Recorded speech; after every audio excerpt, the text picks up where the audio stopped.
Because when you create something out of thin air, the only way you can create it is for people to borrow. Borrowing creates money. That was kind of why after 9/11, Bush said, go out and buy stuff on credit. Because that's the only way we now can insert money into our economy is through a debt instrument, which we call dollars, the currency.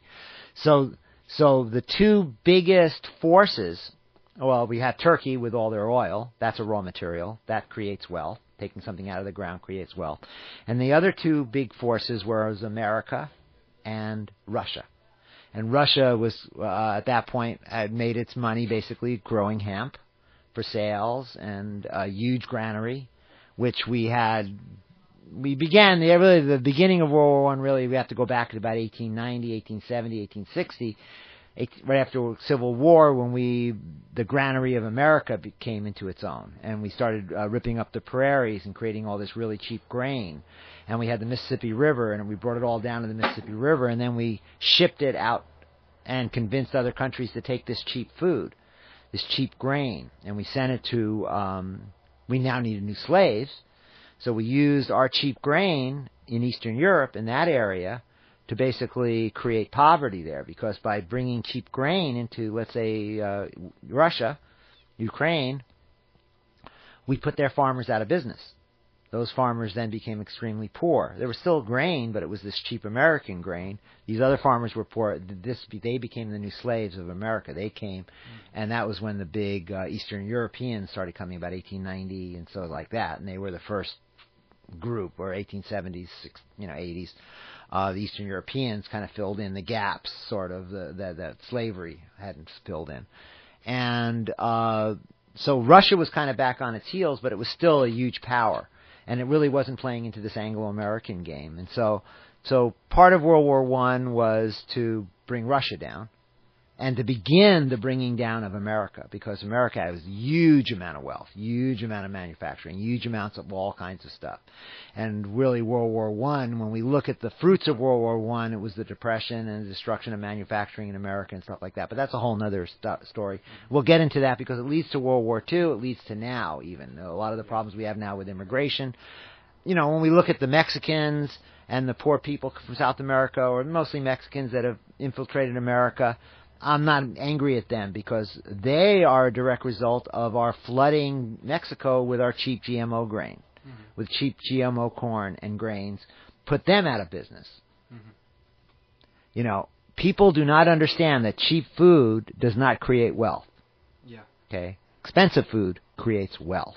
And this is another aspect that we need to talk about. And this is why I'm a proponent of small-scale farming, creating wealth with a small farm, because every dollar, when it's right now it's not right, but every dollar I would say that's earned by somebody in a backyard garden situation or a small farm, I would say in Hawaii a small farm is anywhere from 5 to 20 acres. 1 acre to 20 acres or something would be a small farm.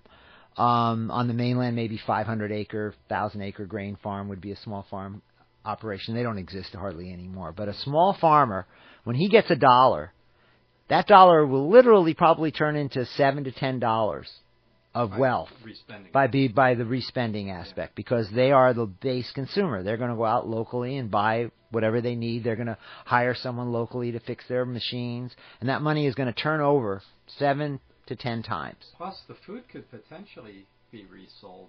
And the food also, that's part of it too. That's part of it. That's all of that. Right. All their production. Every dollar they earn will produce $7 to $10. Unfortunately, in this chemi corporate takeover that's occurred in the last 40 years, every dollar a chemi farmer earns, or I call them sci-fi farmers, science fiction farmers, every dollar they earn actually turns over probably a fair amount if they're a small farmer. A large-scale farmer really doesn't, because most of his stuff isn't spent locally. He's buying his fertilizers from some conglomerate out of his local area. He's not buying threshing machines that are made and taken care of locally.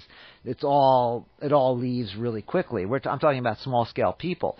But the reality is that when a dollar is earned by a chemi farmer, he's actually creating 90 cents worth of problems in the environment. They're called externalities. Most ag economists understand what externalities. Externalities are when, like, I'm a chemi farmer, and I spray Malthion, and it drifts over to my neighbor, and my neighbor gets sick for a week, and he thinks he's got the flu, but he's just sick from the Malthion. He's never going to know it. But that 7 days that he's out of work is a loss of productivity. Right. That Malthion kills the beneficial insects that are pollinating that guy's crops, his apple orchard. And maybe he loses 10 or 20% of his production. These are externalities. That Malthion gets into the groundwater and contaminates the groundwater. In our environment here in Hawaii, that Malthion runs into the ocean, destroys the nearshore environment, kills off fish, hurts the coral. It kills soil bacteria that hold the soil together, creates erosion that affects the roads. There's all kinds of externalities caused by what we call chemi farming. Right. And this is not into the equation. And who's paying for that? That money the farmer earns, is turned over 7 to 10 times. That then out of us, the money we earn from our taxes, then ameliorates those problems. And there's whole industries built up to take care of the flu or the erosion or the nearshore environment, the lack of fish and the lack of this and all of these, the emotional problems that a kid might suffer. There's all kinds of industries that have been created around this that are creating an economy also. Flu shots. Yeah, flu shots. Yeah, everything. All of it. All of it has created an economy, but it's a fake, false, life-threatening slave mentality economy, because now we become slaves to that flu shot. We become slaves to that food that's being doled out to us at the stores. We're becoming slaves to the gas pump. We're slaves to almost everything. And if you look at it, most people don't have a connection to the food they eat. Mm-hmm. Most people don't even have connections to their kids anymore. Right. They don't have connections to really anything. And this is where the supernatural comes in, too. Because if everybody that's listening to me, I don't know if there's one person or 10 or 100, everyone that's listening to me, if you're not eating something that you grew, that you put your energy into, you're missing out on a whole experience of life. And so I'm saying go out and get some red clover seeds and sprout them and eat them. Get some wheatgrass and grow it and clip it and chew on it. Anyone can grow something. Go get some sunflower seeds and plant it and eat the greens that come up. Mm-hmm. Start there. Or get some flower boxes and grow some tomatoes or chives or something. Eat something that you grew. Yeah. And your experience with this planet is going to change. I just put in this garden, I think I started in maybe August or so. And my mindset on this has completely, changed. There used to be all, elephant grass and everything. Flattened that out. And the feeling of growing the food is a whole different... Yes, it's a different feeling. It's a really kind of a grounding thing, more than I even expected. I didn't do it to get that out of it, but it seems to be a side benefit that I didn't expect. Well, it is the benefit. Bob Marley even talked about it. We have a sense of time. Time is a very amorphous thing. When you're really involved in something, time goes by fast. When you're not really involved in something, time can go by really slowly. But time is the issue. Time is another dimension. It's another way to react. And when you put a seed in the ground and you learn the patience to watch it grow, and especially a young child that realizes that it might take a month or 30 to 40 days for him to eat that lettuce and stuff like that, there's things that are learned that you can't learn anywhere else. You put a seed in the ground and all of a sudden it's a lettuce plant and you get to eat it. There's something that actually is a healing for the human being in that creation. When a child's only reaction is the latest video game and immediate gratification, I want a McDonald's, and he gets the McDonald's or whatever it is, or the Happy Meal, and it doesn't really make him happy, and it goes on like that, and that's his source of gratification. There's an emptiness to that we're seeing that reality now. When I used to talk about this back in 1970, their eyes would glaze over and would think I was just a nutcase completely, because it was clear then the manipulation that was going on. It was extremely clear. My only question is, in hearing about this, how much of it is by design and how much of it is by the fact that it seems to create a good bottom line for a lot of these companies. Therefore, that's what they seek. I think you have to look at it in a multidimensional way. Nothing happens for one reason on this planet. Everything happens. If something's going to happen, it's going to happen for 3 or 4 reasons. The main reason I think that we have a cheapened food supply and cheap food and really almost food-like substances being fed to us is what you're talking about, the bottom line. We could not have, the Federal Reserve could not be operating in America right now unless they reduce the price of food. You know, back in the 50s, a third of people's money went to buying food. The farmer received, probably if you looked at dollars, received 5 to 10 times what they receive now for their food. Wow. Okay.